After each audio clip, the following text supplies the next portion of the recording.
Welcome eight genius mentor. बच्चे, हमने पढ़ा लास्ट लेक्चर में किस प्रकार ब्रिटिश हिस्टोरियन के द्वारा जब भारत के इतिहास को 3 भागों में बांटा गया, हिंदू, मुस्लिम और ब्रिटिश, तो इसमें कुछ कमियां थी। अंग्रेजों ने भारत के इतिहास को जब उसके 3 डिवीजन किए तो उसको बांटते समय इस बात को नज़रअंदाज किया कि भारत या हमारा पूरा इंडियन सब कॉन्टिनेंट, उसमें बहुत तरह की विविधताएं हैं, उसमें रिच डाइवर्सिटीज हैं। तो उन सबको दरकिनार करके अंग्रेजों ने सिर्फ और सिर्फ जो है राजाओं के धर्म के आधार पर भारत के इतिहास को बांटा। लेकिन क्या वास्तव में ये बंटवारा उतना सही था जितना कि होना चाहिए? और वर्तमान इतिहासकार अंग्रेजों के उस इतिहास से सहमत क्यों नहीं है? देखो, उसमें क्या कारण है कि आजकल के जो इतिहासकार हैं वे इस हिंदू, मुस्लिम और ब्रिटिश से हिस्ट्री की बजाय कौन से इतिहास को मानते हैं, इतिहास का बंटवारा किन आधार पर करते हैं। इतिहास को समझने के लिए जरूरी है कि उसको आप पार्ट्स के अंदर बांट के समझें, लेकिन वो बंटवारा कैसा हो वो यहां पर जानने लायक बात है। Few historians follow this periodization today. Most look to economic and social factors to characteristic the major elements of different moments of the past.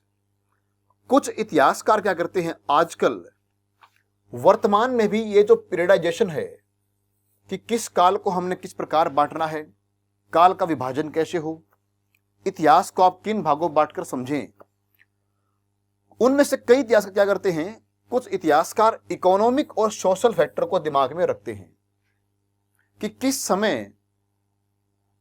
समय आर्थिक रूप से और सामाजिक रूप से क्या परिवर्तन हुए, कौन कौन सी बातों ने स्थान लिया और कौन से सामाजिक बदलाव और आर्थिक बदलाव वो पीछे छूटते गए। The major element of different moment of the past, कि उस पास्ट के दौरान इन बातों में क्या परिवर्तन आया। The histories you read last year include a wide range of early societies, Hunter gatherers, early farmers, people living in towns and villages and early empires and kingdoms. Chhathi class में यानी आपके 6th क्लास में आपने कुछ पढ़ा इसके बारे में। वहां पर आपको बताया गया था कि हंटर गैदरर्स, शिकारी और जो खाद्य संग्राहक थे, खाना इकट्ठा करने वाले, खाने के पीछे चलने वाले मनुष्य, जिसको आप आदि मानव कहते हैं। तो लास्ट ईयर जो है आपने कुछ ऐसी बातों को पढ़ा जिसमें कि शुरुआती किसान, उसके अलावा नए नए शहरों में रहने वाले, नए शहर कौन से बने, गांव के समाज कैसे बने, अर्ली एम्पायर, शुरुआती साम्राज्य, उसको आपने देखा, और साथ में कुछ जो है किंगडम्स वगैरह। तो पिछली क्लास में आप इनके बारे में कुछ पढ़ के आए हैं, यानी इसको आप कहते कि एंशिएंट हिस्ट्री, उसको आपने पढ़ा था। The histories you will be studying this year are often described as medieval. इस साल इस 7वीं क्लास में आप जो इतिहास पढ़ने वाले हैं उसको बोलते हैं मध्यकालीन भारत, मध्यकाल। जो आपने पढ़ा पिछले साल उसको बोलते हैं ancient history. You will find out more about the spread of peasant societies, the rise of regional and imperial state formations, sometimes at the cost of pastoral and forest people. आप इसमें क्या पढ़ने वाले हैं? यहां पर आप देखने वाले हैं the spread of peasant societies, कि इन वर्षों में किस प्रकार जो है कृषक समाज का विस्तार हुआ। सोसाइटीज जो खेती बाड़ी पे डिपेंड रहने वाली हैं, उनका कितना विस्तार यहां पर होगा वो आप देखेंगे। The rise of regional and imperial state formations, यहां पर आप ये भी देखने वाले हैं कुछ क्षेत्रीय राज्यों का उदय होगा। जब एक बड़ा साम्राज्य बिखरेगा तो बड़े साम्राज्य के बिखरने के कारण कई छोटे छोटे राज्यों का उदय होगा, वो आप यहां पर देखने वाले हैं। इंपीरियल स्टेट फॉर्मेशन होंगे, साम्राज्यवादी राज्य बनेंगे जो किसी एक इलाके पर नहीं, लगभग पूरे भारत पर अधिकार करेंगे। तो इस प्रकार के आप यहां पर साम्राज्यों को बनते हुए देखेंगे। Sometimes at the cost of pastoral and forest people, ये जो विकास होने वाले हैं, ये जो डेवलपमेंट होगा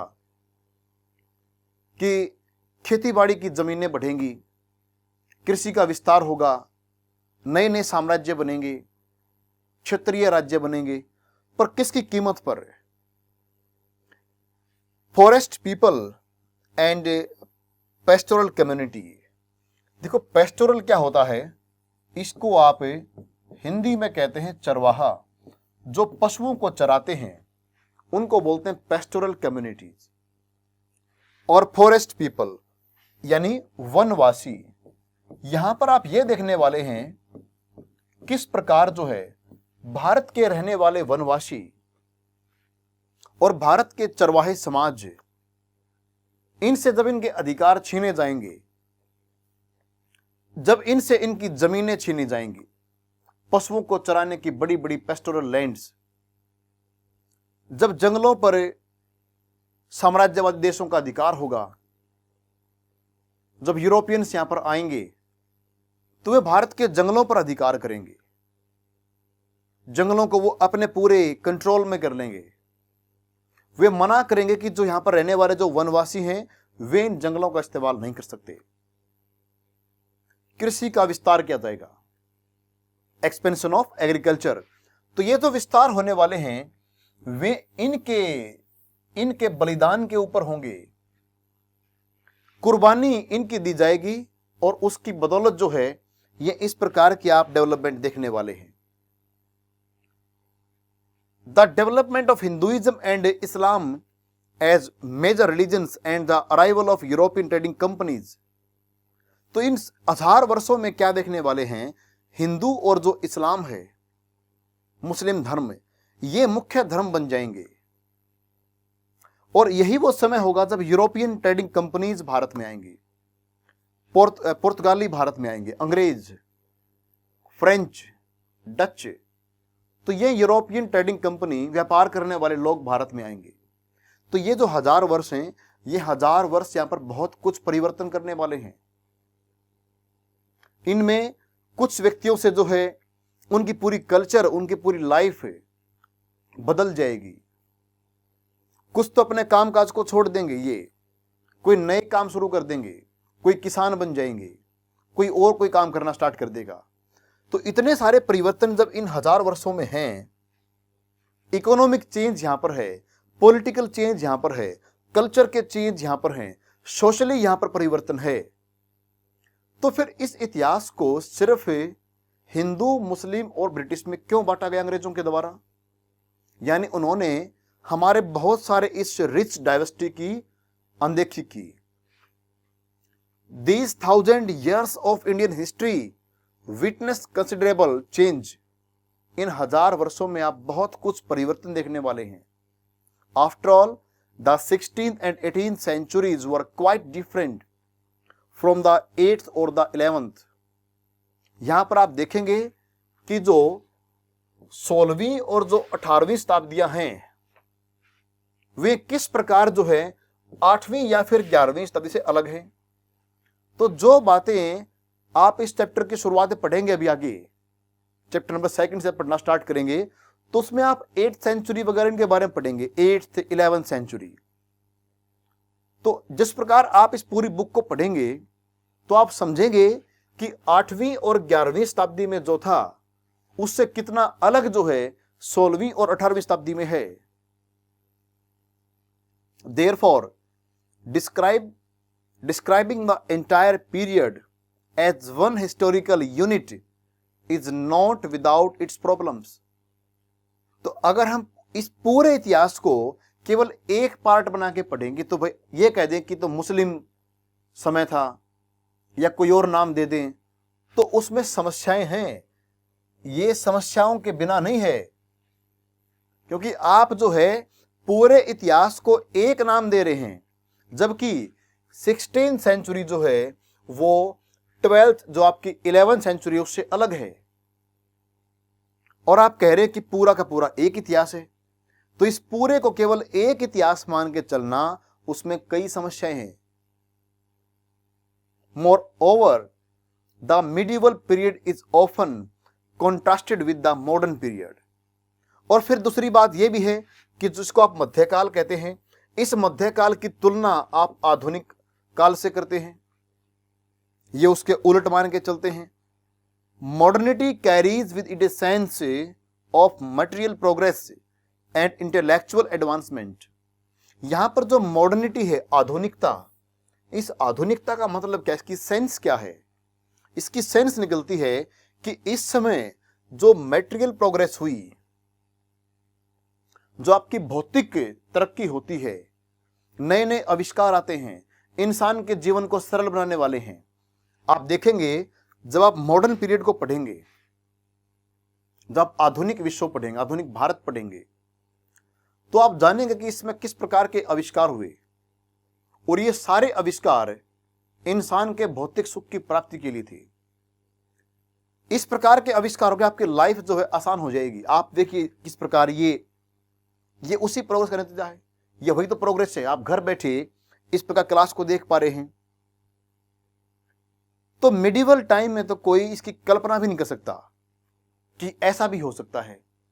ये आपकी सारी जो मटेरियल प्रोग्रेस है, आपके पास फोन है, कैमराज हैं, टीवी हैं, माइक्रोवेव ओवन वगैरह हैं, ये बहुत सारी वस्तुएं हैं, गाड़ियां हैं, कितनी तरह की हमारे पास गाड़ियां हैं। तो ये होती है मटेरियल प्रोग्रेस, उसको आप यहां पर देखेंगे।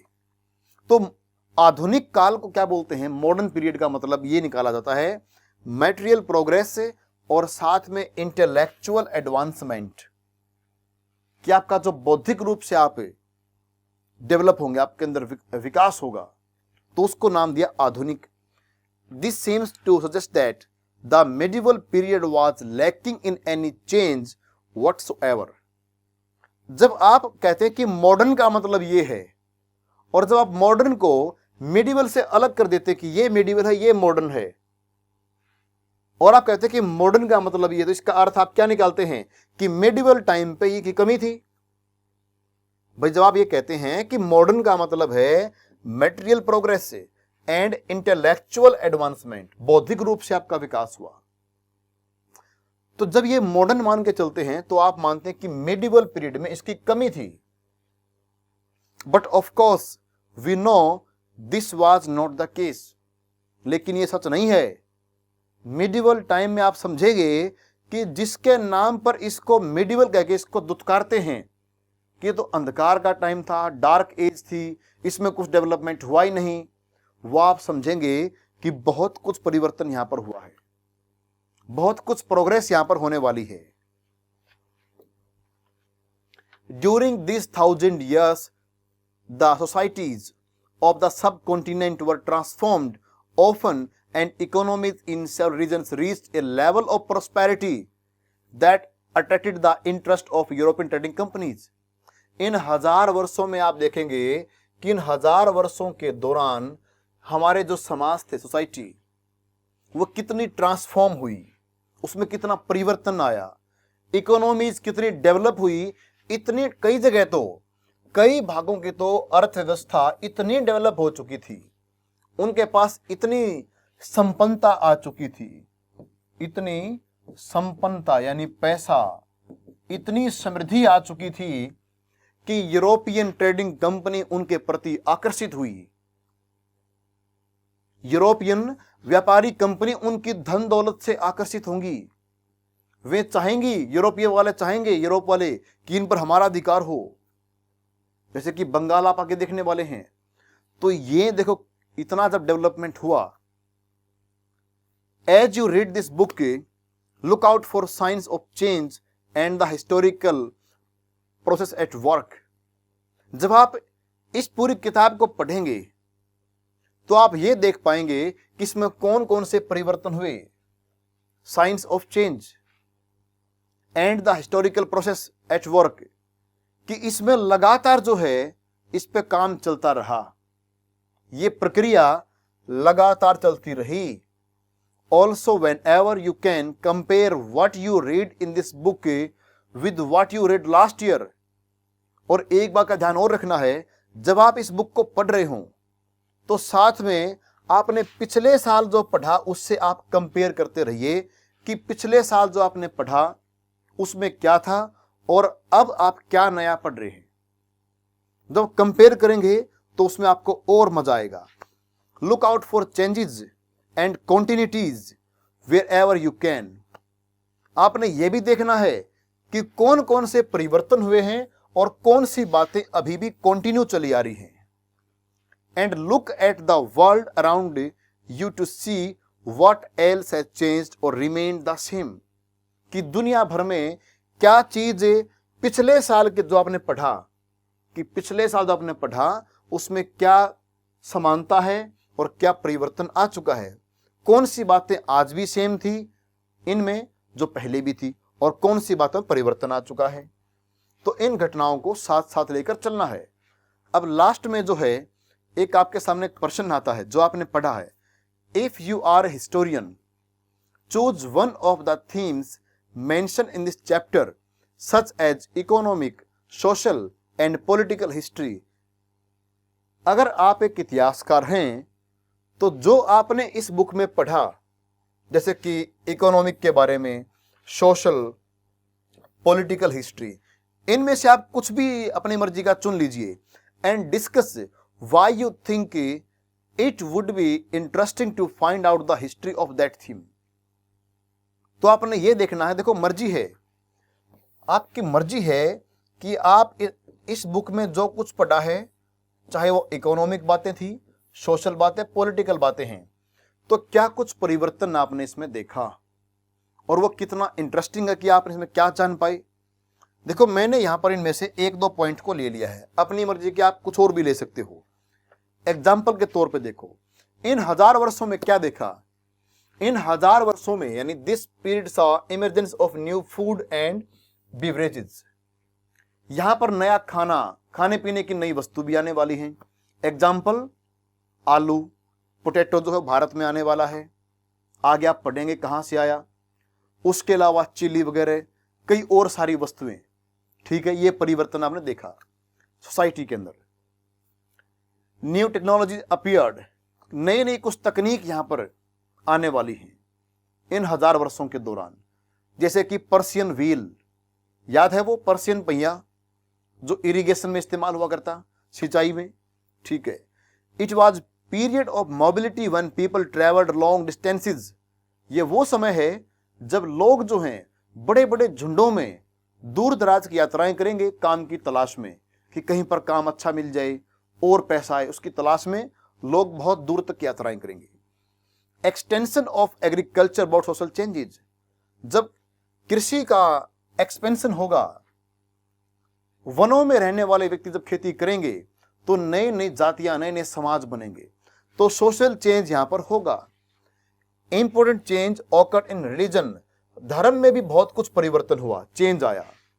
भक्ति, हिंदुओं में जो है एक भक्ति नाम से एक नया कंसेप्ट आएगा कि भाई एक व्यक्ति को, जिसको जो है अपना जो भी देवता की पूजा करनी है, जिसको भी वो मानता है देवी देवता को, वो उसकी डायरेक्ट जो है उसकी उपासना, उसकी पूजा कर सकता है, उसके लिए किसी बिचौलिए की जरूरत नहीं है। तो भक्ति नाम से नया कंसेप्ट यहां पर आने वाला है। ब्राह्मण है, उसका जो एक डोमिनेंट है वो सारे समाज के ऊपर हो जाएगा, तो ये आप देखेंगे इसमें। Politically different groups became important, यहां पर जो हैं कई सारे से ग्रुप होंगे जो बहुत महत्वपूर्ण हो जाएंगे।